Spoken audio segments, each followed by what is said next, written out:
Greetings, I'm Lando Calrissian, well-known scoundrel and lover of all beings. Tonight, I'd like to share with you an entry from my personal diaries. These journals have recorded my thoughts and emotions as I travel the stars of our universe, whether it be in a lifeboat, on the stormy sea of Trudon, or exploring the exotic wilderness of Tatooine, or in this case, finding love in a dangerous galaxy.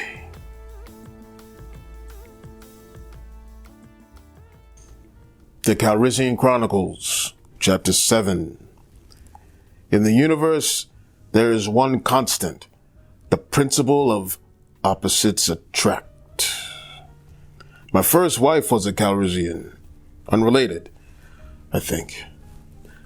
My second wife was a Jawa. My third and fourth wives were also Jawas. My fifth, sixth, seventh, and eighth brides were clones of Jawas who hate me. So how could I ever have gotten married again? Because I wanted a Shistavine Vanin. That's how you say it. Shistavanins are unique. There is no doubt about their beauty.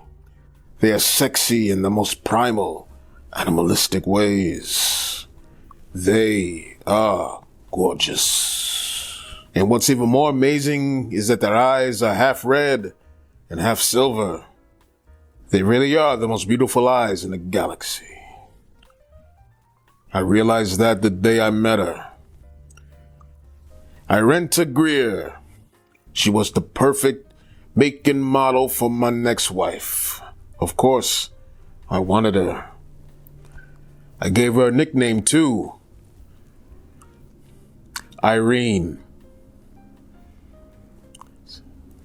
She would be my first true love. So I got 7 divorces. At least I think I did. I should probably ask Lobot about that. Irene was 8'3" or 8'8" when her hair stood up in a state of anger or arousal. Irene's parents had a runoff when she was a mere pup, and she had joined the Imperial Army as soon as she came of age. When she was done with basic training, she was thrown out because she had the temerity to want to get married. And she bit her commanding officer when he was in heat. When she was in heat. Oops. She was 18, on the streets, and had no chance of starting a family. I too was homeless for a time. But that's another story. This is when I met Irene. The galaxy had gotten much darker, and I wanted someone with whom I could go on adventures. You know, a constant companion.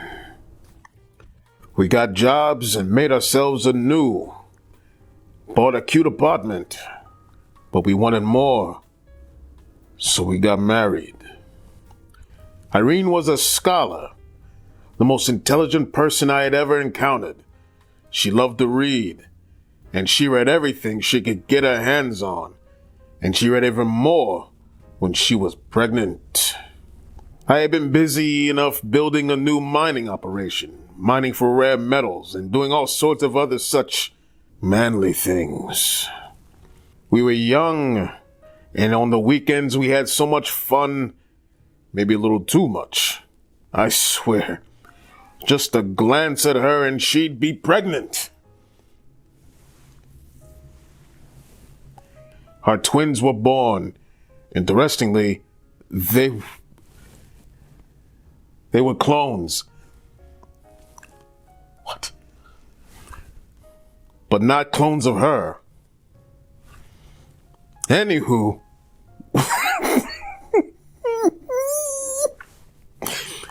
we had a son and a daughter, Then a few months later, another daughter, then a son, and then another son.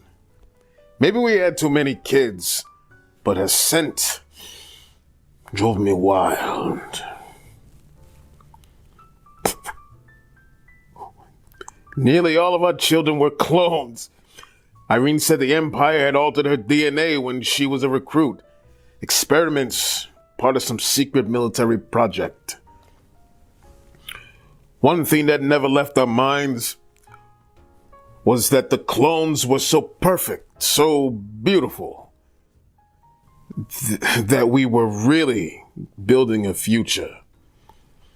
By the time my wife finished having the kids, she was 6 months pregnant again. We were still young and so insatiable. We really lived and loved. She gave birth. A few days later, she was pregnant again, somehow. She was thrilled. I was happy. But we needed a break. We left the children with my best friend, a former clone trooper named Ringo, and jetted off for a vacation in the Mid-Rim. On the first night we went out on the town, after a few drinks, we ran into two rather attractive former slave girls. One was blonde, and one was dark, hair black like the sky above the sea.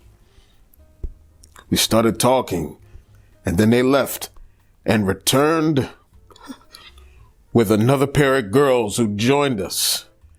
Bow, chicka wow wow. We all had a good time. It was nice to be social with someone who wasn't a kid. Talk about the galaxy, the taxation of trade routes, adult things. Things you're not supposed to talk about in a kids club. Things you're supposed to leave behind with the pets. So I got them to teach me about Boo. Oops. Oh, shit.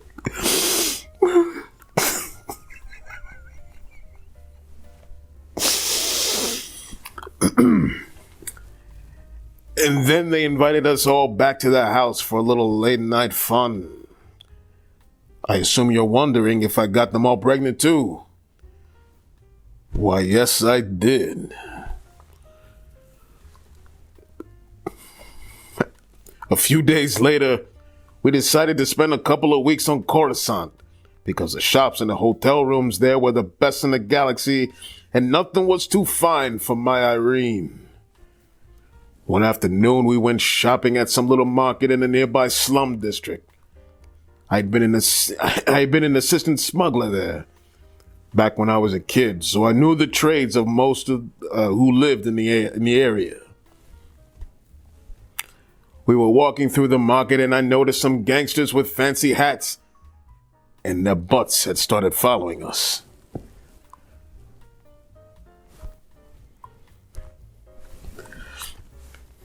They were being careful about it, but I knew that wasn't going to last. They were just watching. And were about to break into a run. I knew we had to get to the spaceport immediately. Irene had been busy studying the salespeople. I think she wanted to buy some of their rings, but I told her not to, because the Bathui ring that she wanted was obviously stolen. I took her to someplace else so she could at least buy some nicer things she was interested in. And maybe we'd lose our tails in the process. But then it happened. It was so quick. I didn't see it at first. The gangsters took off their hats and lunged their butts at the side of our heads. I pulled Irene in close to protect her, but it was too late. A full force butt impact to the face. She felt cold. And though she was shaking and she kept muttering something I didn't understand, so I reached out and took her chin in my hands and gently turned her face up to mine. She tried to put her hand on my face, but the gangsters were looming over us. We should have tried to run, but the gangsters sat on the backs of our heads. Their dense, meaty buttocks suffocated us.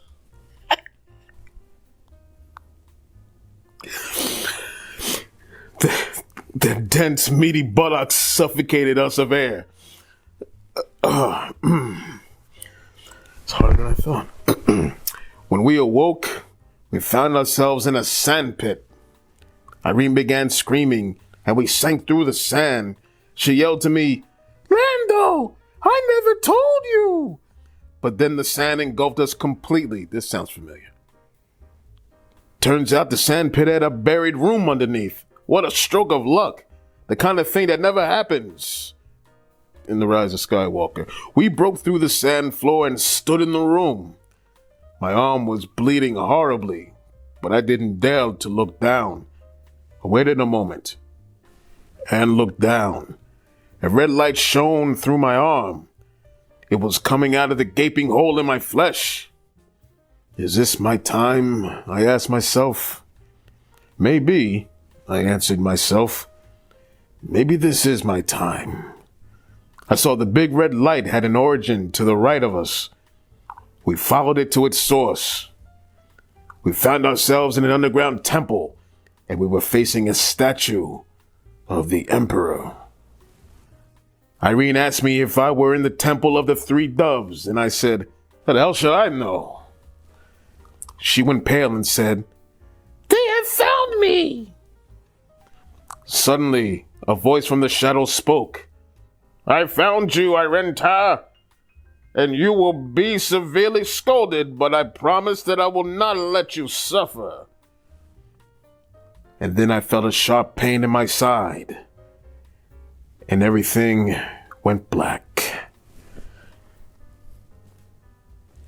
Maybe one day I'll let you know what happened when I woke from my coma and what I found in the new world that had flourished and festered around me. It was a great ride. One I'm glad I don't have to ride again. Until then, I'm Lando Calrissian, and I wish you a good night.